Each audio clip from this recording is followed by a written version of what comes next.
حبايبي، عاملين ايه؟ يا رب تكونوا بخير. قبل ما نبتدي الفيديو ما تنسوش تصلوا على النبي وتحطوا لايك وسبسكرايب عشان يوصلكوا اي فيديو جديد، وما تنسوش تحطوا لي كومنت حلو منكم كده. النهارده الفيديو بتاعنا عباره عن روتيننا في البيت. تعالوا بقى يلا بينا هنعمل البطاطس. بصوا، ايه رايكم نقلها ولا نسلقها؟ انا مش عارفه، بس الاول هنقشر البطاطس مع بعض. يلا بينا.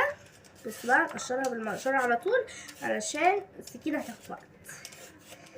ما تنسوش تحطوا اللايك والسبسكرايب عشان يوصلكوا اي فيديو ننزل. بقشر البطاطس كده بقى على طول عشان نعملها. معرفش بقى، بس انا من رايي نقليها، فانا هقليها.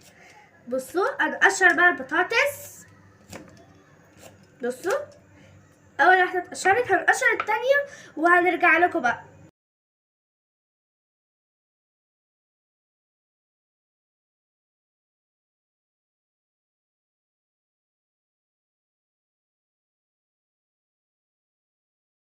وطبعا زي ما انتوا شايفين كده قشرت البطاطس. يلا بينا بقى عشان نقطعها. هنا لقيت البطاطسية كبيرة شوية، رحت قسمتها في النص علشان تطلع في الشيبسي حلو.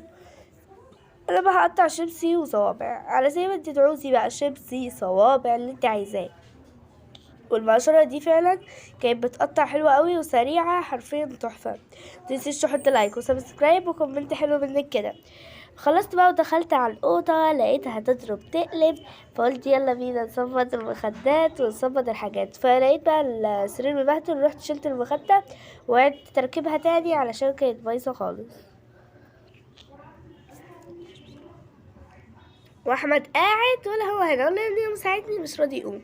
ظبطت المخدة بقى كده وسويتها وحطيتها، ومعلش بقى غيرت الاسدال عشان كان مضايقني شويه، وكملت تظبيط السرير وعشان بس الاسدال كان مضايقني فغيرته. فما كنتش عارفه اركب البتاعه دي، فناديت على احمد يجي يركبها لي. معرفناش، فرحت سبتها وظبطتها شويه وخلاص اتركبت. وكنت بشيل حاجات كده الناحيه التانية. وبصي بقى، لما تيجي تقفشي المخدة عشان تشيلها نفضيها عشان لو عليها تراب او اي حاجه. ظبطتها كده بقى، وما كنتش هعرف اعمل البطانيه في طريقتين. هقولك على الطريقه التانية في السرير التاني. احنا هنا لو مش هتعرفي تعمليها خلي حد يعملها معاكي، فانا خليت احمد يقفشها معايا وعملتها وطبقتها كده على مربع، كان شكلها تحفه. وجيت بقى على السرير التاني اللي قلتلك فيه طريقة تانية ليه، لو هتيجي يعني محدش من البيت وعايزة تروقي. فبصي بقى البتاعة دي كانت ايه، بايظة. المخدة كانت بايظة من الناحية التانية. ليه بقى؟ الكيس كان مسحوب، فخلي حد يبقى يقفشلك المخدة. فانا خليت احمد يقفشلي المخدة وعملتها. ولو انتي بقى مفيش حد معاكي اقفشيها لوحدك، ويعني زي بتكوني نططيها كده وظبطيها. طبعا دي برضو قلعتها عشان هي كانت مخدة بايظة خالص، فرحت عملتها. احمد هنا بقى كان بيستفزني، رحت بقى هو مش قاعد ساكت خالص، قلت له امشي يا احمد.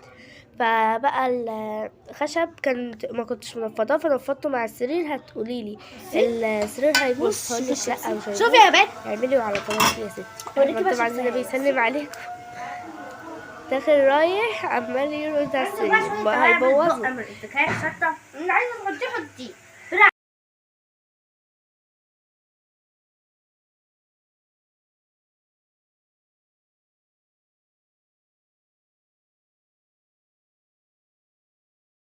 وهنا بقى رجعنا لكم، كانت البطاطس كانت حلوه قوي ومقرمشه. هنا بقى رجعت لكم، كنت بظبط السرير وشلت البتاعه وعملتها هنا بقى. وطبعا هرص المخده. بصي ظبطتيها حلو عشان تكون مفروده. شوفي اتفردت ازاي وبقت حلوه. هجيب بقى المخده دي وهحطها على الحيطه. يلا بينا. ولو وصلت لحد هنا متنسيش اللايك وسبسكرايب كومنت حلو كده. جبت بقى المخدة التانية دي. هتقولي هتحطيها فين؟ هقولك كشكشيها كده وحطها في الجنب كده، بقت قاعدة رومانتيكية. جيبي بقى المخدة التانية تنفضيها من ناحيتين برضه او من ناحية عادي اللي هي تتحط على الوش. بصي بقى ونفضيها كده، وتعالوا بينا يلا. هقولك على طريقة حلوة قوي لتطبيق البطانية لوحدك. اول حاجة هتجيبي الحتة الاولى من البطانية، الناحية دي والناحية اليمين والناحية الشمال. هتجيبي بقى، شوفي كده، بصي اول حته كده هتجيبي الاتنين وهتحطيهم كده في بعض، وهتحطي بقى ازاي معلش كنت بهزر مع احمد، اسفه، سوري. فبص بقى هتعمليها كده، ممكن تفرشيها على السرير، بس انا اهلي يعني قالوا لي ما تفرشيهاش على السرير عشان احنا منحبهاش كده يعني. فبص هتعمليها بقى كده، تتنيها بالنص وبعدين هتحطيها على السرير. السرير مساعدنا شويه وهتطبقها كده. تقولي انت بتعملي لنا فطيره ولا ايه؟ واقول لك لا يا حبيبتي، هي بس اسمعيني للاخر. برضه هتعمليها كده مربعه، شوفي تحفه، ترقص والله.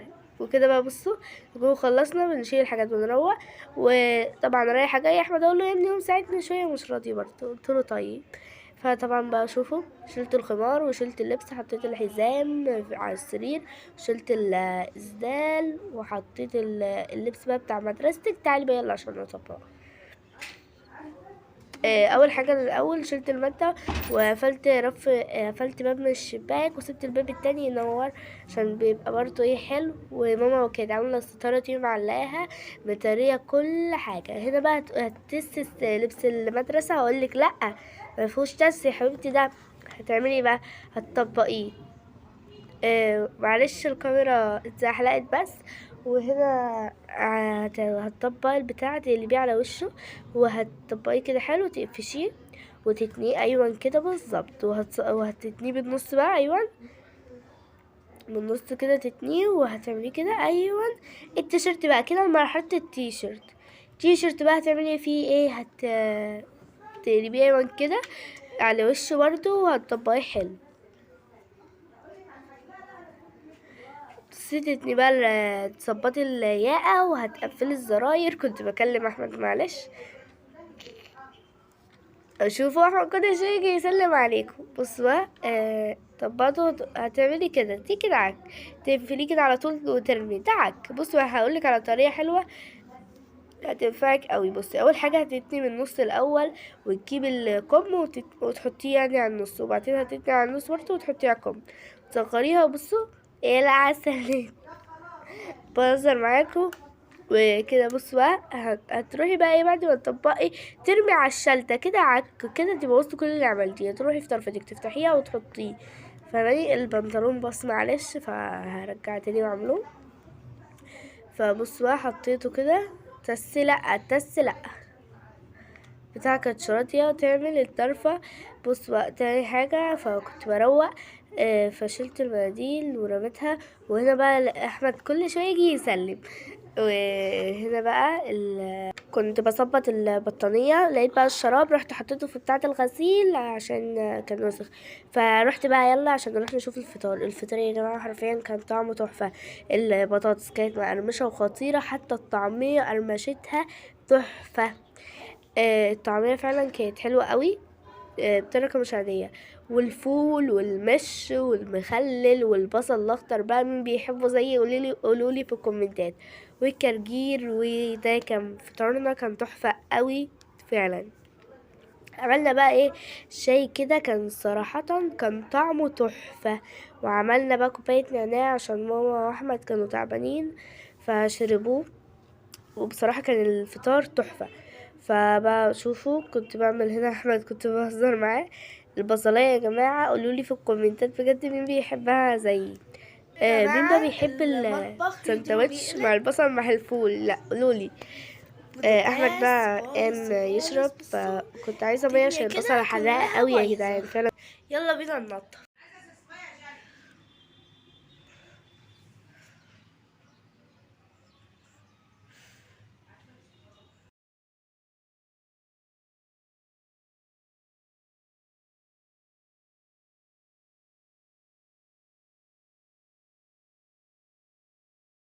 دخلت بقى يلا بينا داخلين على البوتاجاز، كان بصراحة بايظ جدا.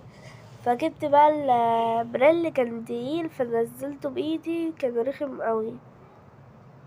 بس بصراحة كان حلو قوي، بينضف وبيرخي كمان. فدعكته بقى كان بصراحة تحفة. ف دعكته حلو كده، ايوه شوفوا.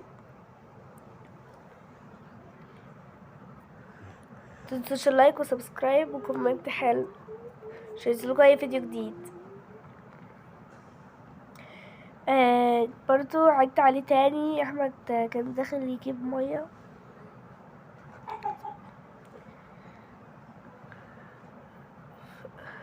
كل شوية يجي يسلم، معرفش ايه حوطته. خدت المية بيمليها بالكولمن. انا بقى هنا مسحت البوتاجاز ولمعته، هنلمعه بالقماشة الناشفة.